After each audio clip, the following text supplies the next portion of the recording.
toute création, quelque part, porte quelque chose d'inachevé. Elle est là, l'humilité. La création qui est achevée, c'est celle de Dieu. Et il nous a offert ce privilège, nous, de co-créer quelque part avec lui. Et là, tu vois, notre libre arbitre, il est là. Waouh! C'est génial.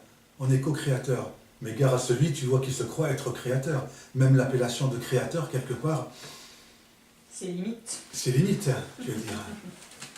Parce que sinon, tu t'associes quelque part à Dieu. J'allais dire, pour ton humilité, quelque part, c'est grave. Et cette gravité, ben, c'est ce qui va t'empêcher de cheminer. Nous n'avons pas à nous associer au divin. Nous avons à accueillir pleinement, avec gratitude, qu'il nous a laissé cette liberté de pouvoir co-créer avec lui. Waouh! Et lorsque nous co-créons avec le divin, regardez les œuvres que vous avez réalisées. Mon guide, c'est ma lumière. C'est le centre. Ce n'est pas un chemin. Le chemin n'est pas un chemin, comme je vous l'avais dit hier, linéaire, qui part d'un point A à un point B. Ça, c'est complètement ridicule. Le chemin va vers le centre. Il y a une périphérie qui est l'expression, la manifestation de la création et qui est illimitée, cette expression.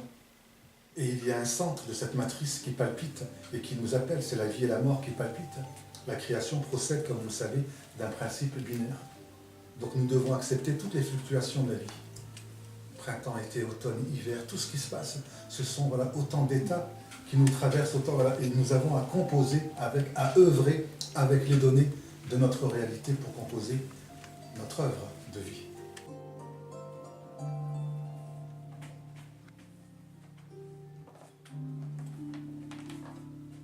Finalement, ce mandala initiatique, c'était un mandala d'union avec vous-même. C'est ça, donc avant de partir, voilà, c'est l'union avec soi-même, c'est important, tu vois, et ça c'est arrivé comme ton mandala qui était très puissant, parce que, oui, avec cette lutte contre un héritage, quelque part, au départ, on a tendance à dire, oui, mais mon héritage ne m'appartient pas.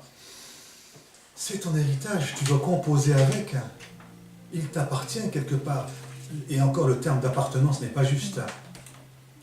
L'héritage circule à travers toi, et tu dois l'accueillir et le transcender. Et c'est beau comment tu l'as transcendé. C'est beau, toi aussi, Sylvie, excuse-moi, je t'ai oublié. Toi aussi, j'ai trouvé ça très beau comment tu l'as transcendé. Un héritage que je connais, puisque le stage est frais, et donc je connais un petit peu son histoire.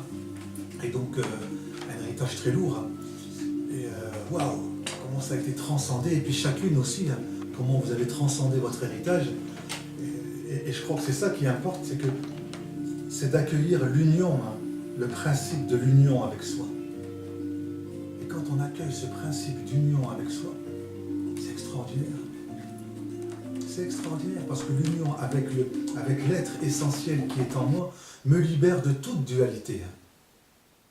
La dualité, elle est provoquée par quoi? Par mon histoire. Elle n'est provoquée que par mon histoire, spécifiquement par la mémoire, pour être plus précis. Or, la mémoire n'est qu'un outil. C'est génial, la mémoire, bien sûr, nous en avons besoin. Mais savoir quel tiroir retirer, j'en ai besoin pour savoir ma date de naissance, savoir où est-ce que je dois aller, etc. Voilà, sa fonctionnalité doit être d'ordre, j'allais dire, d'utilité. Or, nous ne l'utilisons pas dans l'utilité. C'est la mémoire qui fait qu'on se définit une personnalité. Sans Absolument. mémoire, voilà, comme la maladie d'Alzheimer, c'est ça, on perd la mémoire, donc on perd la connexion avec cette conscience d'une individualité. Absolument. Mais au départ, elle ne joue ce rôle que ça, de t'apporter des repères. Moi j'ai envie de dire, ici tout n'est que chaos et beauté, liberté, calme et volupté. C'est un merveilleux atelier. Nous avons toute la liberté de créer et de nous retrouver avec une grande joie et beaucoup d'amour. Et beaucoup de partage.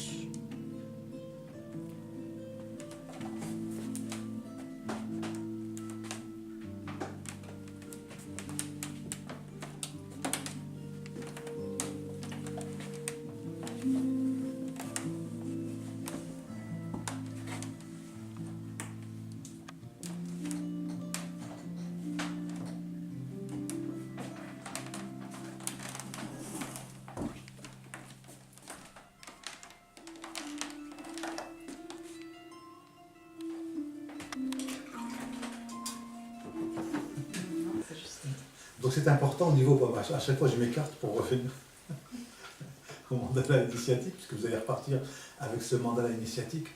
Et rappelez-vous de ça, rappelez-vous, j'allais dire, de couper avec votre histoire. Rappelez-vous du geste que je vous avais donné avec votre histoire.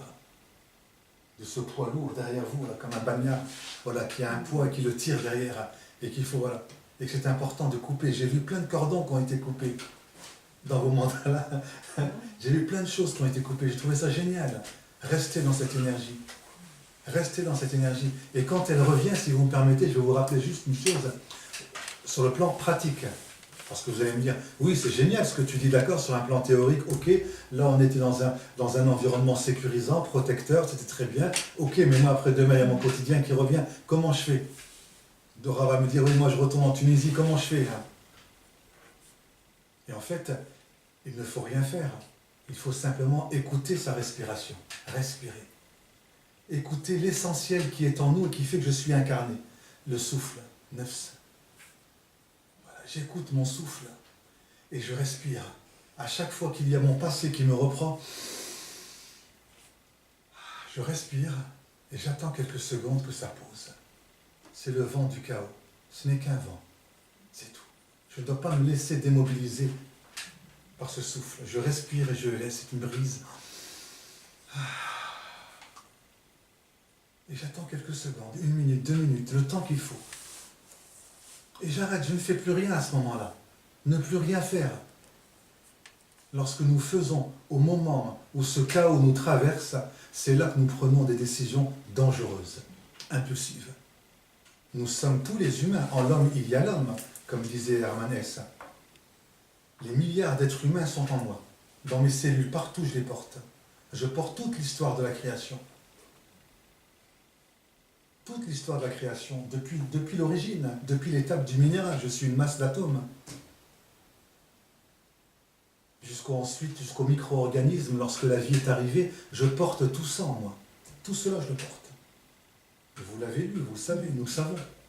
Il n'y a pas besoin de rentrer davantage dans les détails. Ce qui importe, c'est de sentir que je porte toute cette histoire en moi. Toute l'histoire de la création. Donc je porte le souffle du chaos. Il est tout le temps là et il me pousse tout le temps à aller de l'avant. Mais parfois je subis les chaos des autres, des uns et des autres qui viennent. Je subis leur souffle. Vous allez tous réaliser, parfois lorsque vous êtes avec vos enfants, parfois on rentre dans un chaos assourdissant. On n'arrive plus à se recentrer. Les enfants qui crient, les parents qui parlent, et toi qui avais quelque chose d'important à transmettre à ta femme ou à ton mari, à ce moment-là, au moment où on était à table et qu'il y a eu un chaos. Dans ces moments-là, il ne faut plus rien faire. Il faut laisser le chaos être. Il faut se laisser être porté par ce chaos. Et le laisser je danse avec le chaos à l'intérieur de moi. C'est mes parents qui s'inquiètent. Il est quelle heure en fait? Il est midi 45. C'est parfait, on va aller voir Donna. C'est l'heure du repas. Et puis après on se fera un gros câlin. Ouais. Mais qu'à cela ne tienne, c'est pas fini. On peut chanter quand le verre est bien rempli. Buvons encore une dernière fois à l'amitié, l'amour, la joie. On a fêté nos retrouvailles. Ça fait de la peine, mais il faut que je m'en aille.